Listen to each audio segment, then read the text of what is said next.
राना सनाउल्लाह का डबल बार फैसलाबाद में वोट डाला। साथ ही बानी पीटीआई का असल चेहरा भी बेनकाब किया। कहा कि तहरीक इंसाफ को इख्तिदार लोग जो हैं वो खिदमत को वोट देंगे, लोग तरक्की को वोट देंगे, लोग अपने मसाइल के हल के लिए जो है वो वोट देंगे और इसका जो है वो हकदार जो है वो पाकिस्तान मुस्लिम लीग नून ही है। खान साहब सियासत कर ही नहीं रहे, उन्होंने सियासत की ही नहीं है।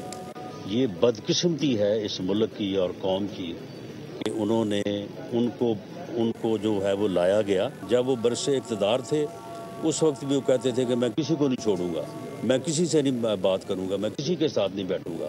आज वो अपोजिशन में है तो आज भी वो बात करने को तैयार नहीं है, जबकि जमहूरियत जो है ये डायलॉग से आगे बढ़ती है, डेडलॉक से नहीं बढ़ती।